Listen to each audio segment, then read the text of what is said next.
All right, let's dive into the incredible true story of AlphaBay, the biggest, baddest criminal marketplace in the history of the dark web. At its peak, this was a billion-dollar empire run by a complete ghost. But the whole thing came crashing down because of one single, almost unbelievable mistake that unraveled everything. This is a story about a high-stakes, digital cat-and-mouse game that played out in the most hidden corners of the internet. So how on earth does a sophisticated billion-dollar criminal enterprise get completely dismantled by something as simple as a forgotten Hotmail address? Well, let's break it down. To really get how a giant like AlphaBay could even exist, we first need to look at the digital underworld that created the perfect storm for it to grow. It really all happened in a few key steps. First, back in the 90s, the internet created the space. Then, around 2000, the dark web came along and offered anonymity. But the real game changer? That was Bitcoin in 2011. Suddenly you had this currency with no government ties, making transactions pretty much untraceable.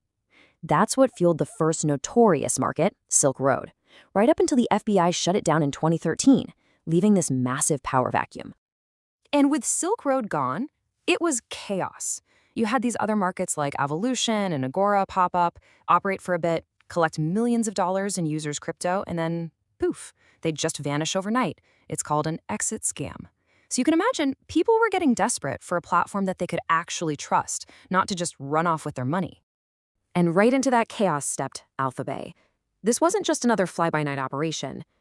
It was designed from the ground up to be different, learning from all the mistakes of the markets that failed before it. It was built to become the undisputed Amazon of the dark web. So what was it exactly? Well, think of it just like Amazon or eBay, but for pretty much anything illegal you could possibly imagine.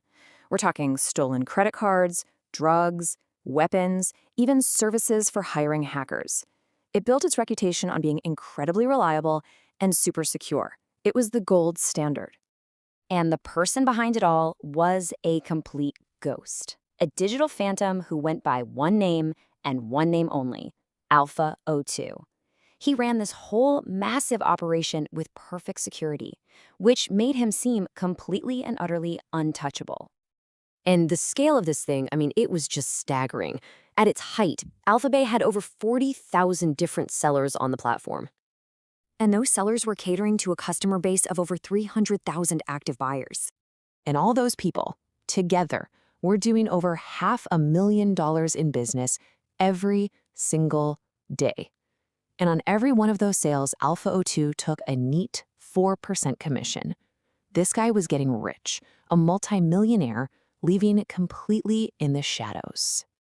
Okay, so when you have that much illegal money flying around, you are definitely going to get noticed. AlphaBay shot to the top of the priority list for law enforcement all over the world. The hunt for the invisible king was officially on. But trying to catch this guy? It was like trying to catch smoke.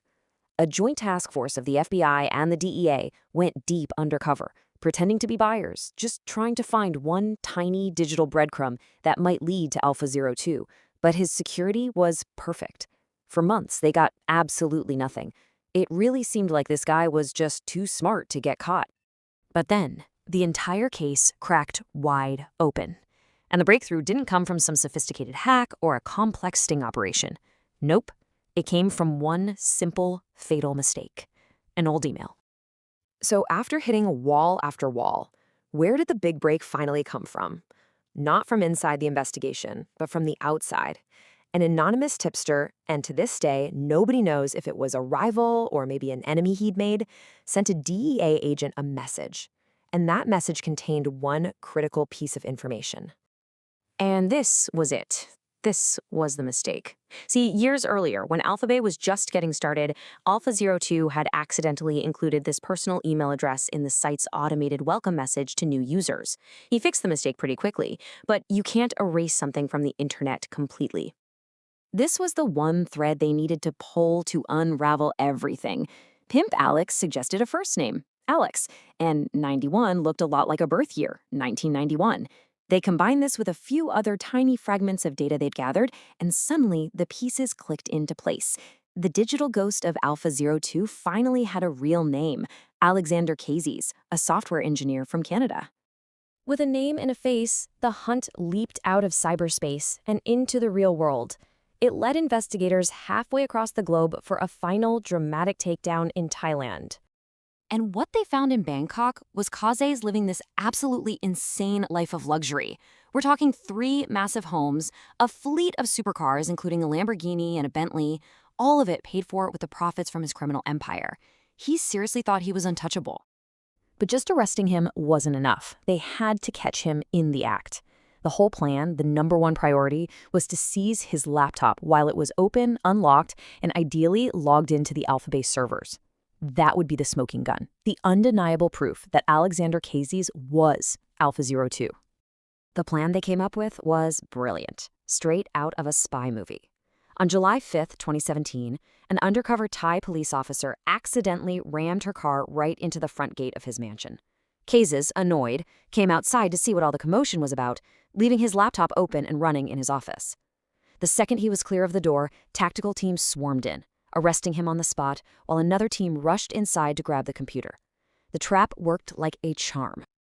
And just like that, it was over. The king was captured, his kingdom was about to crumble, and it sent a massive warning shot across the entire dark web. The end came incredibly fast. Kaze was arrested on July 5th. His wife was also arrested and charged with money laundering. Just 1 week later, on July 12th, Kaze was found dead in his Thai prison cell in an apparent suicide. And shortly after that, authorities pulled the plug on the AlphaBay website for good. The biggest criminal marketplace in history had simply vanished. But here's the thing.